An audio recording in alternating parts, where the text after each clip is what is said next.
What's going on, my Division 2 peeps, and welcome to the Build Junkies channel. Today we have a twofer for you. One, I'm going to show you a little build here.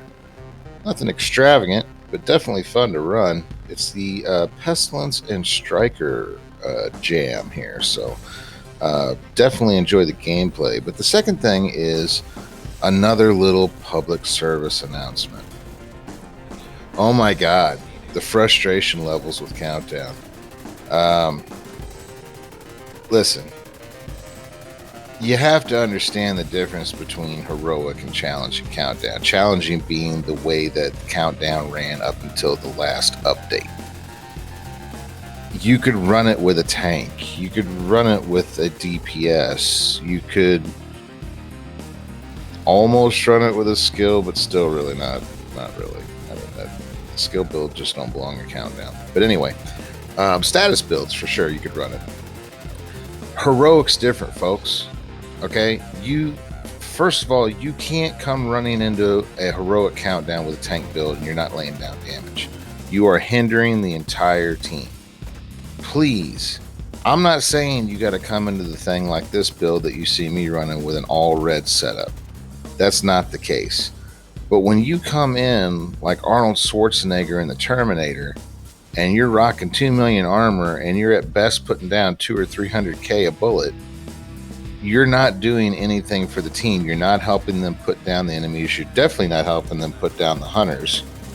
And with the time limit that you have in the game mode, you're just not contributing. So you need to have a happy medium. If you want that armor and survivability, you got to be able to find it with enough DPS to put these enemies down. Because the other thing to remember about the heroic enemies in Countdown is they're not like heroic enemies in the open world.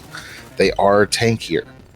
They're more like heroic enemies in the open world with the Rager's buff on them. That's the best way to describe it.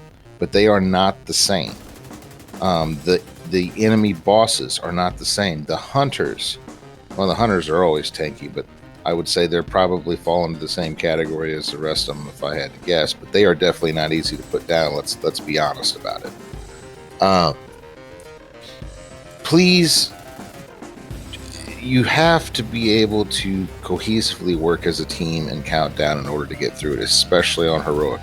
If you don't have a build that's doing that, then don't run Countdown on heroic. Run it on challenging. The gear is close to being the same. Yes, the attributes are a little bit better now on the drops on heroic. They did fix that somewhat, but you can still get good gear on challenging. If you want to run a tank build, if you want to run a full yellow status build, if you want to do something like that, run it on challenging. Quit coming into heroics, because all you're doing is screwing it up for 7, 6, 5 other players. I can't even tell you how many Countdowns I've been in the last couple of days that have just totally been asked because we have 3 or 4 people trying to run tank builds.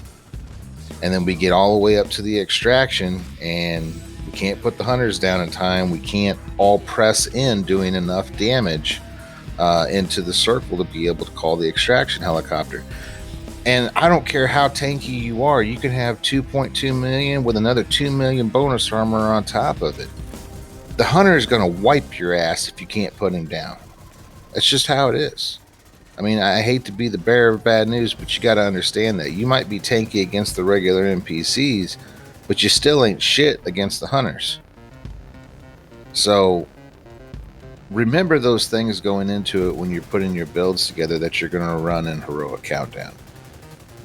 I hate making these videos where it sounds like I'm bitching about things, but man, especially, a good example is we had some new clan members come in, some brand new clan members, level 20 shade clan members that we're trying to put builds together for, and we go and farm a good enough build in the open world so that they can run heroic Countdown with us. And then when we go in there, we've got 3 other people running complete 2 million armor tank builds, and we couldn't even get through the main objective in time.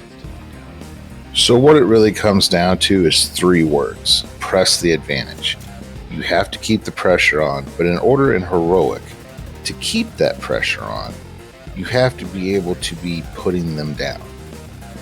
If you're just throwing marshmallows at them and going, stop, it's not going to work. But anyway, I'm going to climb down off my pedestal, and I'm sure there's going to be some people messaging me or even possibly comments saying, well, you don't really understand. Yeah, I do understand. I've ran enough countdowns to know that you have to have enough power to put these enemies down. Otherwise, they swarm you, they flank you, and when it comes to the hunters, they bend you over a table and do naughty things to you in the dark. So, anyway, enjoy the rest of the gameplay, and I will see you guys again in the build breakdown.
All right, thanks for sticking around to this point and also listening to me rant for a good couple minutes earlier. Well, I really appreciate that.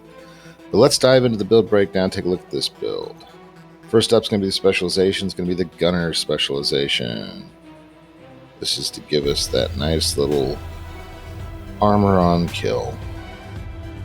Primary weapon is going to be the Pesty.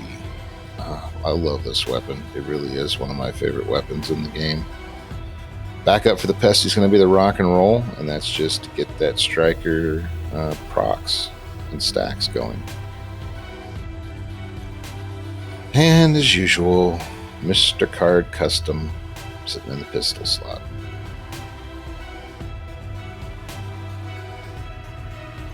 Alright, first piece of striker is going to be the mask. Weapon damage core, crit hit damage, secondary attribute with a crit hit chance mod.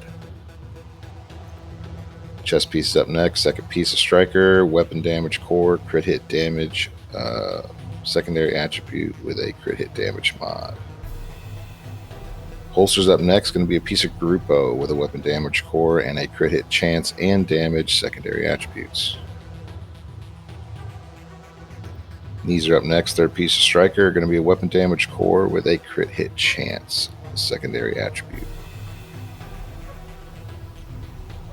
Contractor's gloves are up next. Give us that added LMG damage for the Pesty, weapon damage core, damaged armor, and crit hit chance on the secondary. And the striker's backpack up last. Weapon damage core, crit hit damage secondary, and a crit hit chance mod. Take a look at the stats. Wow, something's really ticked the neighbor's dogs off.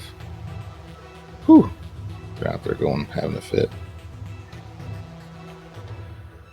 And I just realized that I didn't show you what skills I was running, although it's probably pretty self-evident. We are running the Crusader Shield to give me a little bit of added survivability when I'm building stacks with the Rock and Roll, and the Reviver Hive, which is the second skill.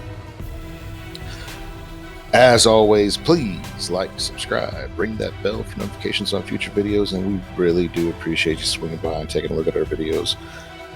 If you're feeling froggy, check out the Discord or the Twitch stream links in the description below, and we will see you guys in the next video.